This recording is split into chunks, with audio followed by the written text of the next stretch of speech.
ಕರ್ತನಲ್ಲಿ ಪ್ರಿಯ ಜನರೇ, ನಿಮ್ಮೆಲ್ಲರನ್ನು ಯೇಸುಕ್ರಿಸ್ತನ ನಾಮದಲ್ಲಿ ಸ್ವಾಗತಿಸುತ್ತೇನೆ. ಈ ದಿನದ ವಾಕ್ಯವು ಯೆಶಾಯನು ಬರೆದ ಗ್ರಂಥ 55ನೇ ಅಧ್ಯಾಯ 8ನೆಯ ವಚನ. ಯೆಹೋವನು ಹೀಗನ್ನುತ್ತಾನೆ, ನನ್ನ ಆಲೋಚನೆಗಳು ನಿಮ್ಮ ಆಲೋಚನೆಗಳಲ್ಲ, ನಿಮ್ಮ ಮಾರ್ಗಗಳು ನನ್ನ ಮಾರ್ಗಗಳಲ್ಲ ಎಂಬುದಾಗಿ. ಈ ದಿನದ ವಾಕ್ಯಕ್ಕಾಗಿ ಸ್ತೋತ್ರ ಮಾಡೋಣ. ಪ್ರಿಯರೇ, ನಾವು ಮಾಡುವ ಆಲೋಚನೆಗಳು, ನಾವು ನಡೆಯುವ ದಾರಿ ಎಲ್ಲಾ ಸಮಯದಲ್ಲಿಯೂ ಸರಿಯಾಗಿ ಇರುವುದಿಲ್ಲ.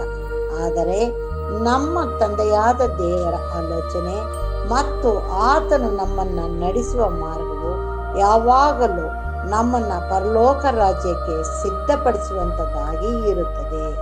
ಆದ್ದರಿಂದ ನಾವು ಆತನ ಚಿತ್ತದ ನಮ್ಮಲ್ಲಿ ನೆರವೇರಿ ಆತನ ಮಾರ್ಗದಲ್ಲಿ ನಡೆಯಲು ನಮ್ಮನ್ನೇ ಆತನಿಗೆ ಒಪ್ಪಿಸೋಣ.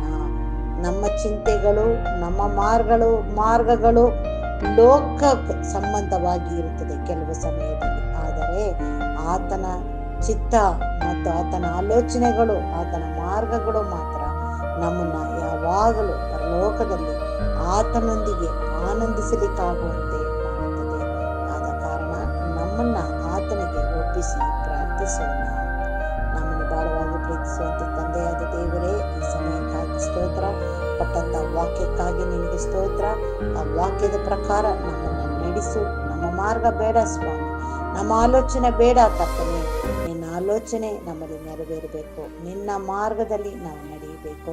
ಅದರಂತೆಯೇ ನೀನು ನಮ್ಮ ಪ್ರತಿ ಒಬ್ಬೊಬ್ಬರನ್ನು ನಡೆಸಿ ನಮ್ಮನ್ನು ಆಶೀರ್ವದಿಸಿ, ರಕ್ಷಿಸಿ, ಪ್ರೀತಿಸಿ, ಕರುಣಿಸಿ ನಡೆಸಬೇಕೆಂಬುದಾಗಿ ನಮ್ಮ ರಕ್ಷಕನು ಒಡೆಯನೂ ಆಗಿರುವಂಥ ಯೇಸು ಕ್ರಿಸ್ತನ ಮುಖಾಂತರದಲ್ಲಿ ಬೇಡಿದನ್ನು ಹೊಂದಿದ್ದೇವೆ ತಂದೆಯೇ.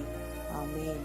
ದೇವರು ಈ ವಾಕ್ಯವನ್ನು ಮತ್ತು ನಮ್ಮೆಲ್ಲರನ್ನು ಆಶೀರ್ವದಿಸಲಿ. ಆಮೇನ್.